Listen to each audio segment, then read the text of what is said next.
Welcome to the Tinley Chamber Spotlight Show. I'm Garrett, and we're filming on location at the Tinley Park Convention Center for the 9th Annual Brew and Vine Festival. With me is my co-hostess with the mostest, Julie Carlson. Julie, what do you think about this great event? It is, by far, the most exciting event in Tinley Park. We have everything. We've got craft beer, we've got wine, we've got food, there's entertainment, but most of all, there's fun. So we are bringing this all to you, so sit back and enjoy the show.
Well, to kick off the Tinley Park Chamber Spotlight Show at the Brew and Vine, our first guest is the president of the Tinley Park Chamber of Commerce. Please welcome to the show, Maureen Cipolla. Welcome, Maureen. Thanks, Garrett.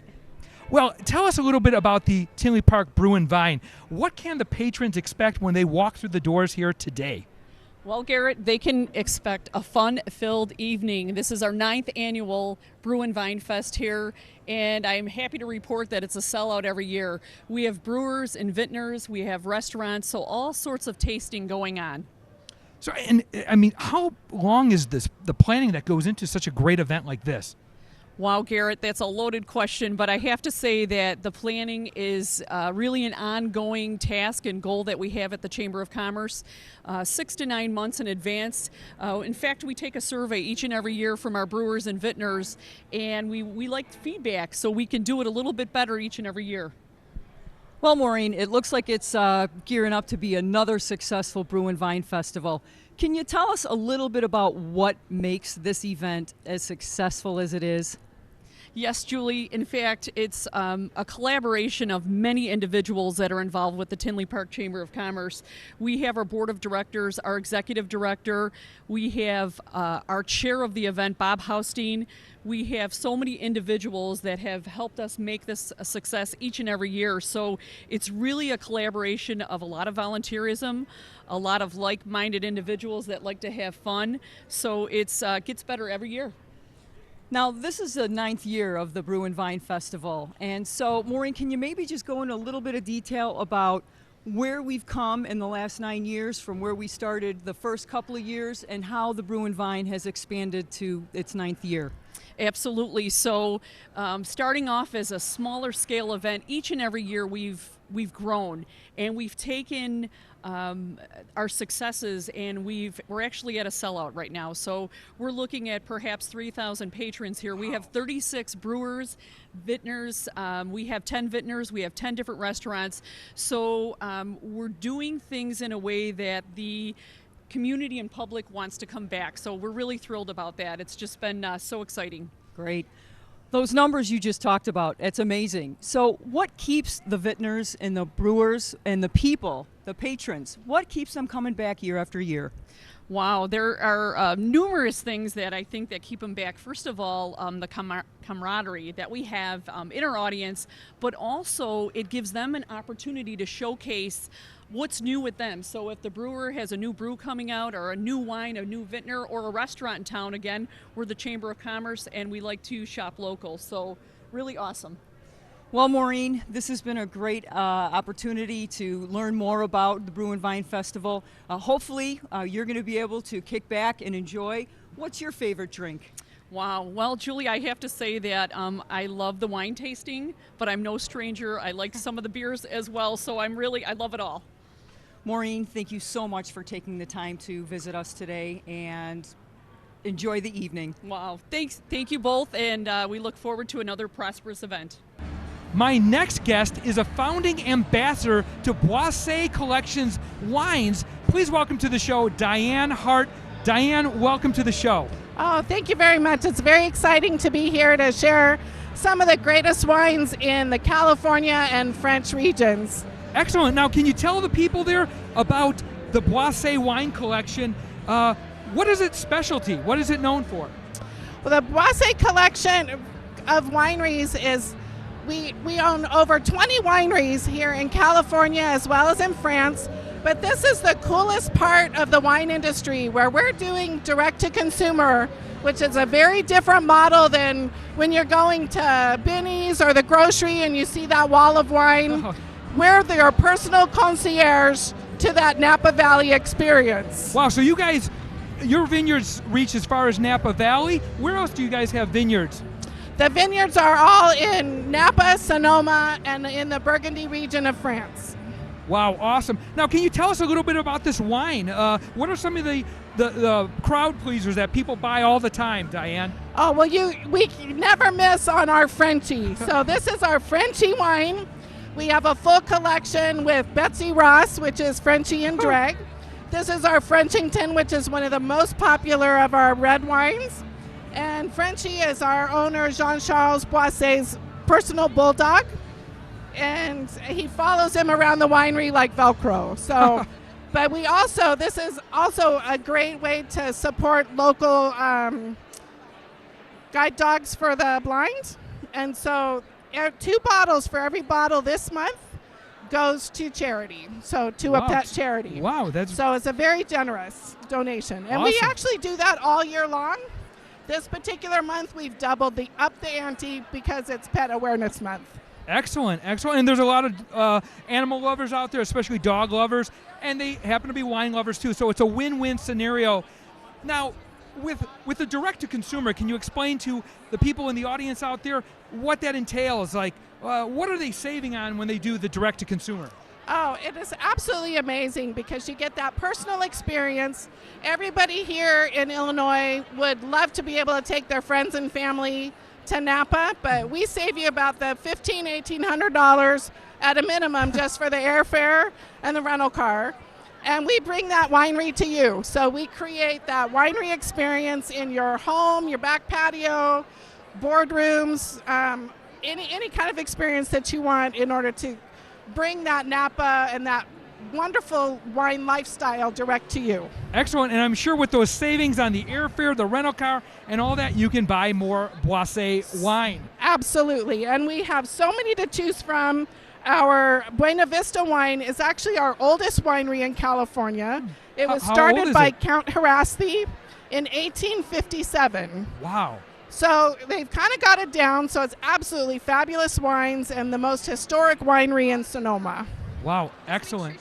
So, Diane, can you leave the audience with a message of why choose Boisset wines? They're absolutely fabulous drinking. The labels are amazing. And our wine society is like none other. You can join our wine club and get wines and customize them for every month or every quarter. Instead of just getting wines from one winery, you're getting them from our entire collection. And you get personal concierge service from any of our ambassadors across the country. Excellent, and I understand it's a family affair. Both you and your husband Mitch work on this together, and I hear he's at another place today selling some more wine. Oh, absolutely. He's at a wonderful charity event in Philadelphia. Do you want to give a shout out to Mitch? Hey, Mitch, we miss you. We wish you were here, but luckily we had Diane Hart here with Boisset Wine Collection. Diane, thank you for your time. Our next guest is Jamie Dropkowski with Brickstone Brewery. Jamie, welcome to the 9th Annual Brew and Vine Fest. Well, How are you? I'm great. How are you doing? I'm just fine. So, Jamie, why don't you tell me a little bit about your brewery and why you're here today? Okay. This is actually our 9th time here at this event. We come every year. It's one of our favorites. Brickstone has been around since 2006. We have a brew pub and a production facility that's right around the block from our brew pub. We now can 3 core beers, and we have 2 seasonals.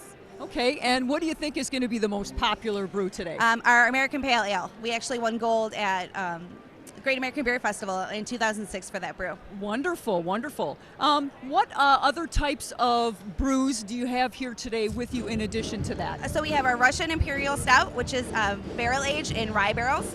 We have our Hazed Juice, which is our new hazy IPA. And then our last is our single hop series, the Galaxy Down Under. Or Okay. excuse me, the Hop Screamer, not Galaxy Down Under. Super, super. So now you said that you've been here multiple times. Mm-hmm. What is it, Jamie, that keeps you coming back year after year to this event? This by far is my favorite beer festival. I look forward to this every year. I love the atmosphere. The people are great. Everything's organized. It's by far my favorite. So where exactly is Brickstone Brewery located? We're located in Bourbonnais, Illinois.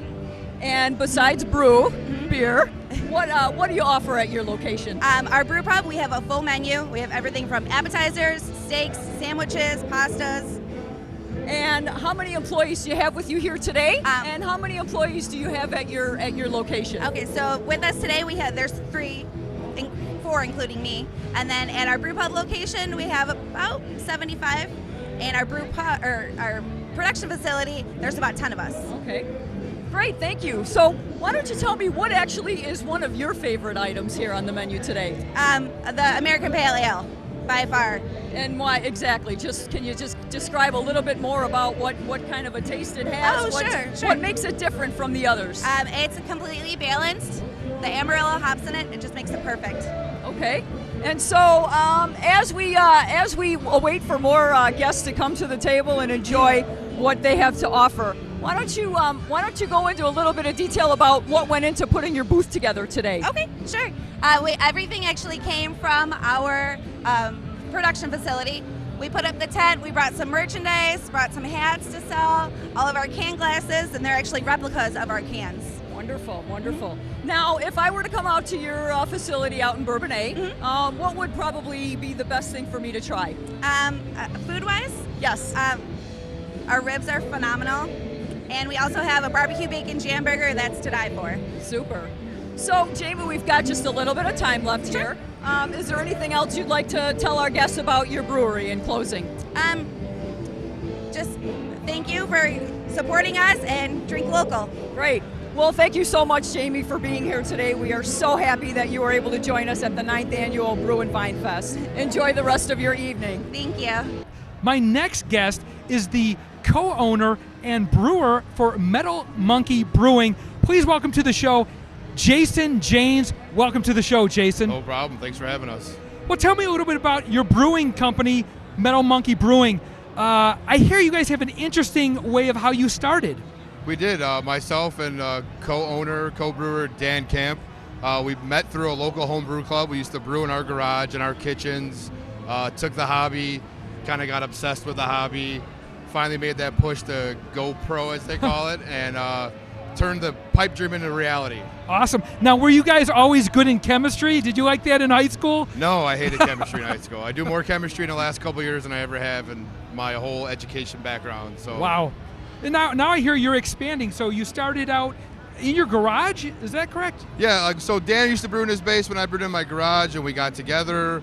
We started with a very small 3-barrel system, so we would get 6 kegs out of every batch. Wow. And now we're tripling our size. We're going to a 10-barrel system, so each batch will have at least 20 kegs. Wow. We're going to do more packaging and more distribution. We're hoping by the end of May that we're going to be able to do some canning runs on a regular basis every Awesome. few weeks.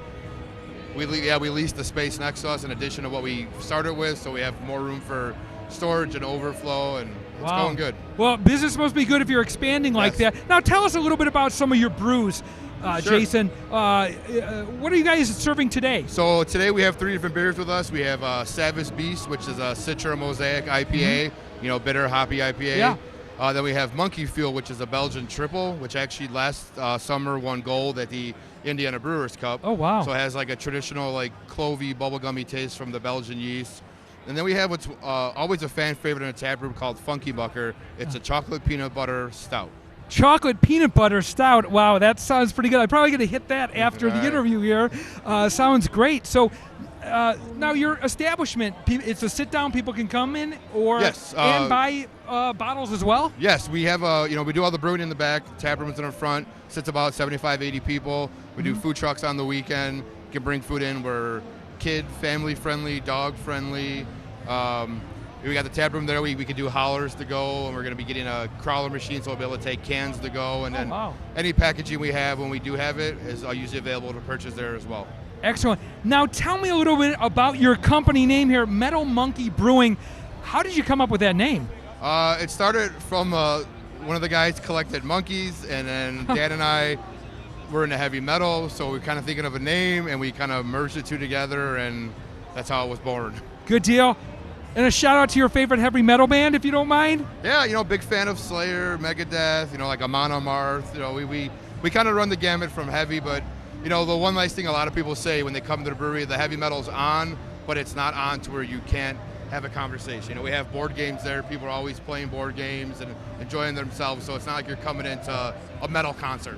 Yeah. Well, it sounds like you guys are doing bang-up business if you're expanding and you came from humble beginnings to, you've been doing this for how many years? Well, our brewery's been open for a little over 2 years. Dan started homebrewing maybe like 14 years ago. Yeah. Myself probably about 6 or 7 years ago. Okay.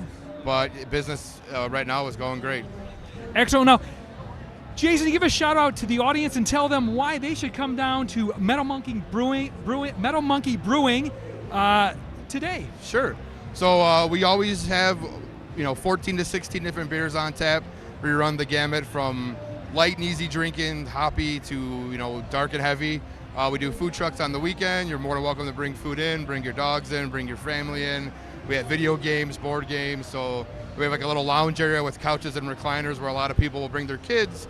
And then there's video games, and that way mom and dad can enjoy themselves as well. And so it's a laid-back environment. We have fun. Try not to take ourselves too seriously. Excellent. Sounds like fun for the whole group. Well, thank you for your time, No Jason. problem. Continued success. Thank you. Appreciate it. In addition to beer and wine, we have a lot of food vendors here.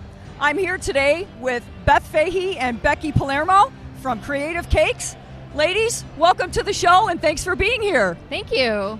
Thanks for having us. So, Creative Cakes, can you tell us a little bit about your business, where you're located, and why you're here today? Sure. We've been in business for 28 years here in Tinley Park. My sister Becky and I are the owners, and we have a cafe in addition to our bakery. A lot of folks have been there already, but today we've brought cupcakes and brownie pops and just a little bit of the sweet side. Yeah, certainly a sweet tooth lover's delight, correct? Mm-hmm. So why don't you tell us a little bit about what you did to what got your business started? Well, I'll let Becky take that. Actually, we were started by Debbie and Demetrius Palamanakos in 1989. Beth and I took over in 2002. So I had been working there for 10 years before that, so I've been there since almost the beginning, but we purchased it in 2002. We were on 159th Street. We moved to 167th and Oak Park Avenue about 13 years ago, and we expanded into a cafe 4 years ago. Great. Now, ladies, I heard that this is not your first time here at this event. Can you tell us a little bit about how many times you've been here and what keeps you coming back year after year? So if this is the 9th annual, this would be our 9th year here. We've been here every year. We did the first one, and kind of like everybody else, we weren't sure what was going to happen. I think we ran out of cupcakes an hour before the end. Yeah, but we sold every one. And we actually found out we were one of the most popular booths here. There's a lot of beer and wine and great stuff, but we end up having the most tickets at the end of the night. Becky, tell us why you think that is. Because we think that some people want to bring some sweets to the babysitter and maybe have a sweet snack on the way home. Yeah, wow. Possibly. And they might have extra tickets they need to get rid of. Oh, absolutely. Yeah, we're a great place to dump the tickets, so just so you know. Yeah, well, ladies, you've certainly brought quite a nice spread here. Why don't you tell us a little bit about what we've got here in front of us? Okay, sure. So right here we've got the red velvet. That's very popular. This is the raspberry lemonade, bananatella. And down here, this is the Hostess with the Mostess, which is kind of our riff on a Hostess cupcake. And then in front of us, we've also got the brownie pops. The brownie pops are the same on the inside, whether they're chocolate or white on the outside. So, it's pretty low cost, like 1 ticket or 2 tickets. So that's why we're the ticket dumping ground at the end of the night. Yeah, now, ladies, what do you think is going to be the most popular thing tonight? What do you think you're going to sell out first tonight? Red velvet. Chocolate. Okay, one of those. Talk a little bit about your business in Tinley Park, the other foods that you offer. What might someone expect who might come in for lunch and doesn't really quite have the sweet tooth? Yeah, so we have low-calorie items too. We have salad, we have soup, we have sandwiches, flatbreads, all kinds of cafe items. Everything, just like our baked goods, is made from scratch. Our dressings for our salads are made in-house. Becky's kind of our production manager, so enough on the sales. I'll have her tell you about the ingredients. Yes, we make almost everything from scratch, except the lettuce. I mean, we got to get it from somewhere. But our sandwiches are delicious. We have paninis, we have wraps, crepes. Pretty much Beth covered everything else, but just lunch items. Coffee, we have really good Intelligentsia coffee. Yes, we do. Well, it certainly sounds like you've got quite a great variety and quite a nice menu. Well, we do hope that you are very busy this evening. We hope that you sell out of everything. Ladies, we've got just a little bit of time left. In closing, do you have anything else you'd like to say? Just keep us in mind for any special occasion. We have people coming up to us all the time asking us what kind of cakes we do, and if it's a cake, we do it. So weddings, birthdays, gender reveals, anything you can think of to celebrate, we can do it for you. Great. Well, Beth and Becky, thank you so much for being our guests tonight. We wish you all the best for this event tonight. All right, thanks. My next guest is the Executive Director for the Tinley Park Chamber of Commerce. Please welcome to the show, Jackie Bobbitt. Welcome, Jackie. Hi, Garrett. Thanks for having me. Thanks for having me here in the VIP lounge area. Jackie, tell us about the VIP lounge area here at the Brew and Vine. So our VIP lounge is actually one of the newer additions to our fest. We've actually only had our VIP section for 3 years now, and it's a little bit of an added perk for all of our guests coming in. Oh, absolutely. This event is always packed each and every year, but here there's so many seats and tables that people can kick back. But I also hear they offer some specialty beers not offered at the general floor. Can you tell the people about that? Yes, so we actually get beer from other brewers that are not out on our main floor. We actually get wine as well. So for our beer drinkers, there's about 24 beers just in this area that's just for our VIP guests. We also have about 15 to 18 wines, both red and white. So they're going to get some tastings here that they won't see from our vendors out on the floor. Wow, excellent. And I see that you also got this totally decked out. There's couches galore here. So name some of the other advantages. You mentioned getting in an hour early. What can a person do in that extra hour here at the Brew and Vine? So one of the great perks about coming in that extra hour is actually our VIP, we send right into the vendors right out onto the floor. So they actually get some more one-on-one personal time. They get to talk to our vendors before the general admission crowd comes in. So they do get a little bit extra time to scope out what they want. If there's places they absolutely want to try things, they can get in there right away and take advantage of that first hour. Excellent. And I mean, we have some nice swanky glasses already, some nice goodies here in front of us. Jackie, here's to a great time at the Brew and Vine, kicking it back here at the VIP lounge. Cheers. Cheers.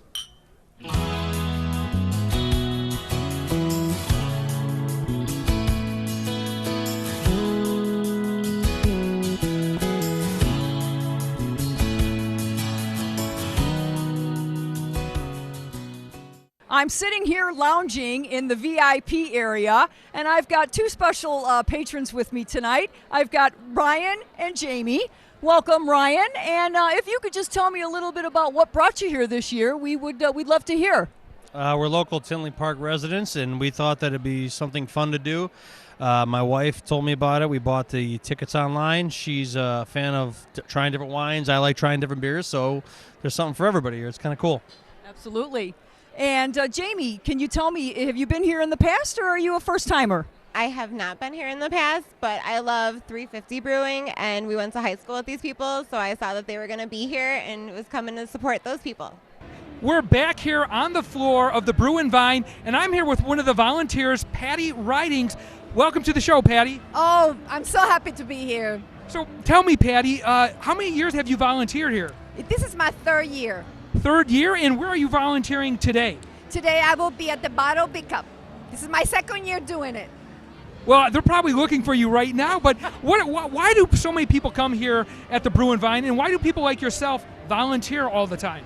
Well, I think that first of all, we support the commerce, the Chamber of Commerce, and we want to make sure that we are part of the community. Volunteering is an important part of who we are in our community, and this is an event that we get a huge crowd, and I know that a lot of volunteers are needed every year. So I just have fun and meet my co-workers from different organizations, and we're here to help. I'm here right now with Carrie Schaefer and all of her friends. Carrie, is this your first time here? I'm coming here maybe about 4 or 5 years. Some of these guys, this is their first year, so they're very excited, but we invited them to come along. And what is your favorite part about the Brew and Vine Fest? What keeps you coming back year after year? The awesome wine. I'm a very big wine lover. The rest of them, though, we all like the ciders, we like the beers, we like it all. I'm here with Mandy and Liz. Ladies, what brings you to the Brew and Vine? I heard about this event last year, and of course I didn't make it last year, but I knew I wanted to come here this year because everyone who went last year was absolutely raving about it, and their raves are right on point. Absolutely. So what's your drink of choice, ladies? Liz? I got the Michigan Red Apple Wine. It's delicious. This is my third cup. I'm here with Tim and Nan, who are first-time guests of the Brew and Vine Festival. Tim, Nan, welcome to the Tinley Park Brew and Vine Festival. Thank you. Can you tell me, Tim, what is it that brought you here this year? Well, we both had mutual friends that have been to the event before and said what a great time it was and really enjoyed themselves, so we're all here together, too. Wonderful. And Nan, so you've been here for a little bit so far. What do you like best as of right now? The wine. Kyle, tell us, what is it about the Brew and Vine Fest that's so much fun so far? It's the beer. How are you guys enjoying the Brew and Vine? Oh, it's been a lot of fun. It's a lot of fun. We've been here for about an hour, and there's a lot of really interesting vendors here. So, I'm here in the VIP area with a couple of guys. We got John, Lenny, and Skip. John, is this your first time here this year? It's our first time coming out this year. We heard about it over the years, but never made it till this time. But having a really good time here. And tell me a little bit about what exactly specifically brings you here this night out. Well, it was my wife's 60th birthday, and she got together with her friends and wanted to have something to do everyone could attend. And this came up. I don't know how she found it, but this came up, and we're all here. Wonderful. Now, have you guys left the VIP tent yet? Yes, we've been all through the whole place. It's beautiful here. We're having a riot. Great. And Lenny, how about you? What's your favorite part about the event so far? Oh, the VIP place is the best, and the beers out of this world. Yeah. So, great. Well, thanks, you guys. I hope you enjoy the rest of your evening here at the 2018 Brew and Vine Fest.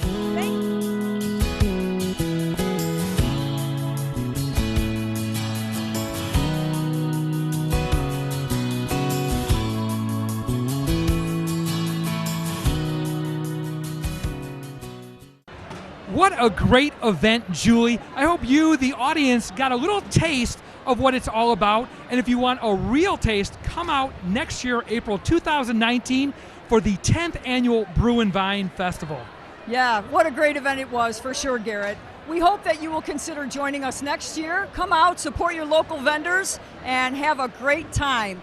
So, what do you say we ditch the microphones and we have a little fun of our own, Garrett? Sounds like a plan, Julie. Thank you for joining us. Bottoms up.